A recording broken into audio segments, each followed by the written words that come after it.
just die.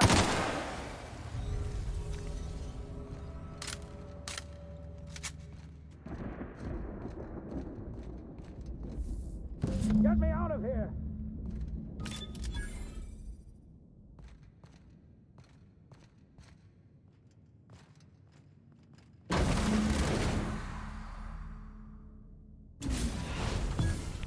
You don't know how glad I am to see you. You did the right thing. Akande was a monster. Her death was much deserved, and long overdue. And you lunatic, you broke into the board's own fortress just to rescue one doddering old man. You are absolutely out of your mind, and I can't begin to thank you enough.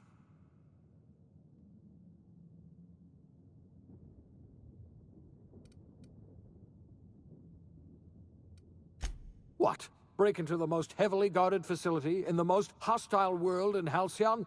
No, I have absolutely no idea how you did it. You're a goddamn miracle worker. You've broken the board's stranglehold on this colony, and you saved my life. But there's still so much we have yet to accomplish. You and I are going to have to work harder than ever to save Halcyon. I'm afraid the situation is far worse than any of us ever anticipated.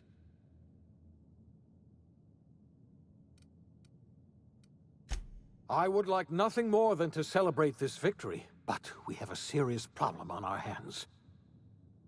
Earth has gone dark. We haven't received a single message in 3 years. There's been no communication, no signals, nothing. 2 years ago, the Earth's Directorate's frigate disappeared on their way back to Earth. We don't know what they discovered when they arrived, or if they arrived at all. They haven't exactly been hands-on around here anyway. So there's one less rubber stamp to worry about. Earth is humanity's home planet, Miss Fenhill.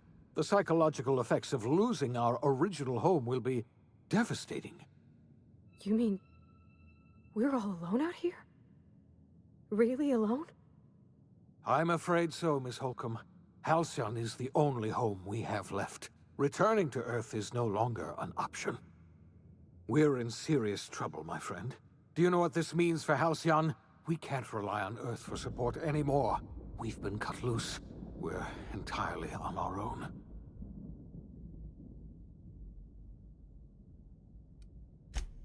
Yes, we do. You've done a marvelous thing. You've succeeded where anyone else would have failed, including me. We must begin the revival process immediately, starting with the Hope's brightest minds, and then we're going to fix this damn colony, one problem at a time. We're going to need a leader, and I can't imagine a better person for the job than you. What do you say, old friend? Will you help us?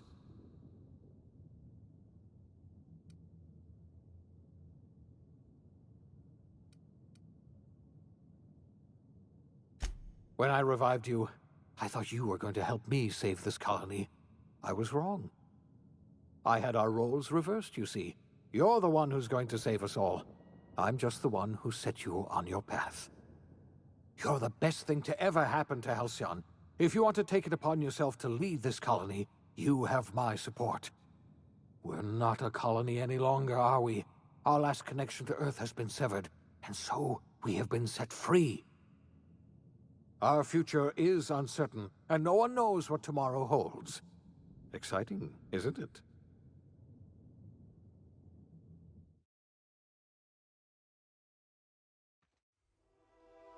The OSI teaches that everything in the universe happens according to the grand plan. But the stranger that arrived in Halcyon was an unplanned variable. From the moment he landed in Emerald Vale, his actions altered the course of history. The events on Tartarus brought about the end of the board's authority. But the board's mistakes would haunt the colony for decades to come. The damage they left behind would require the work of a generation to repair. Dr. Phineas Wells began reviving a handful of the Hope's colonists. Engineers, scientists, technicians, and intellectuals. They were among the brightest minds the Earth had ever sent out into the stars. The Hope scientists and engineers woke up in a colony descending headlong into total collapse. With no way to return to Earth, they had no choice but to band together and devote themselves to the cause of saving Halcyon. The people of Halcyon were nothing if not hardy. In the absence of the board's authority, many of the colony's settlements banded together with a single purpose in mind: survival. Life was especially hard in the years to come. Some towns dissolved by attrition and starvation, but most of them found a way to carry on. In the years to come, Halcyon was forced to reckon with its newfound freedom. The board was gone, and for better or worse, the colony was responsible for its own destiny. Sanjar's civil liberties and worker-centric policies were slow to catch on with the other corporations. But as Halcyon began its long, arduous journey toward recovery, many of Terra 2's smaller townships started adopting MSI's alternative corporate structure, and eventually became entirely self-sufficient. In the coming years, many of these townships managed to eke by, where otherwise they might have starved. The collapse of Edgewater left its workers bereft of any purpose in life. Most of them made their way to Adelaide McDevitt's camp, hoping to ingratiate themselves into her favor. Adelaide accepted only a few to her community. The rest were turned away and likely died of starvation. Nevertheless, Adelaide's camp grew into a well-established town. Adelaide McDevitt refused to cooperate with the ongoing effort to save Halcyon from collapse. A sympathetic deserter stole a copy of her research and delivered it to the Hope's scientists. It is unclear how useful Adelaide's research was. An optimistic estimate suggests her work may have bought Halcyon another few years of survival. Adelaide would never know. She died that winter. Junlei Tennyson fought to protect the Groundbreakers' independence. While the board's influence faded, mechanical difficulties forced her to rely on parts that only corporations could provide. The cost was high, and time would tell if Junlei could balance the work with her aspirations for a better future. The rediscovery of the Hope and the abandonment of the lifetime employment program forced Byzantium to come to terms with some uncomfortable realities about the state of Halcyon. While Byzantines were reluctant to surrender the luxuries they'd grown accustomed to, the board's diminished authority gave them little choice in the matter. Nearly everyone had to learn to make do with less. Some even had to get jobs. It was a dark time indeed. Ellie savored her adventures on the Unreliable. Once they were done, she returned to life as usual, running missions of dubious legality, shunning respectable work, and living life to the fullest. She meant to reach out to her one-time captain, but she was always bad at keeping in touch. Life in Halcyon was sobering for Felix Millstone.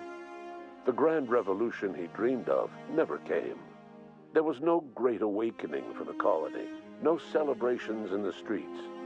There was only the hard, desperate work of trying to repair a broken colony. Felix never had a head for numbers, but if there was labor to be done, he was there to help. Eventually, Felix realized that the work of a revolution was done with two hands. Though Parvati eventually grew comfortable aboard the Unreliable, she never quite came out of her shell. She seemed to prefer the company of Ada to the crew, and she could often be found neck-deep in cables and grease, telling Ada funny stories from her childhood. While the colony fell into chaos, she found an island of relative peace with Ada, and they formed an unusual bond. She decided to remain aboard the Unreliable permanently as its chief and sole engineer. As hard as she tried to drink them away, Nyoka's memories eventually overcame her. Traveling with the crew served as a constant reminder of the family she'd lost, and so she eventually returned to Monarch to get back to what she found most comfortable: the deep end of a bottle and the far end of a trail. Few have seen her since, but travelers often swear they hear her and her machine gun in the night, screaming swears and spitting bullets. Before his untimely death, Captain Alex Hawthorne had plans to restore and modify, for combat purposes, a sanitation and maintenance automechanical that he'd found in a state of disrepair in Emerald Vale's scrapyard. That unit remains broken down and forgotten in the unreliable supply closet to this day. Minister Clark was released from house arrest, and his contact with you gave him a sense of renewed purpose and vigor. Once it became clear that no help would be coming from Earth, he threw his considerable efforts and talents into helping Halcyon manage the crisis before it. Chairman Rockwell served as the public face for the changes in Halcyon to come. Whenever you needed strings pulled or a voice to sell a policy change, Rockwell was only too happy to oblige. As for Dr. Phineas Wells, he spent his remaining years in his orbital lab. He eventually came to terms with his own past and was able to forgive the mistakes of his younger self by devoting his remaining years to serving the colony. Dr. Wells was able to revive many more scientists and engineers than he first expected, thanks to the additional batch of chemicals you stole from the Ministry. Wells never forgot about the human lives that were lost in acquiring these chemicals. In the end, Dr. Wells was able to save every scientist and engineer aboard the Hope. Over the next decade, nearly all of the Hope's remaining colonists were successfully revived. Halcyon saw a period of rapid technological and scientific advancement. Breakthroughs in dietary supplements saved the colony from starvation. Geoengineering projects and social reforms began to change the structure and character of the colony. Dr. Wells laid the groundwork for the project to save the colony, but he would never live to see the fruits of his labor. He passed away a few years later. His work was carried on by the scientists and engineers he revived. Today, Halcyon has stabilized. The people of the colony work hard to adapt to their new circumstances. Nearby colonies send aid and supplies. Life will never be easy in Halcyon, but for the first time in its history, there exists a sense of real, genuine hope about the future. And what about you, the unplanned variable in the history of Halcyon? Long after Wells passed away, you carried on his work with more energy, determination, and brilliance than he could ever muster. The years that followed were hard, but Halcyon survived by the efforts of the Hope's most promising colonists, the greatest of which was you. No one knows what's happened to Earth, and no one knows what the future has in store for Halcyon.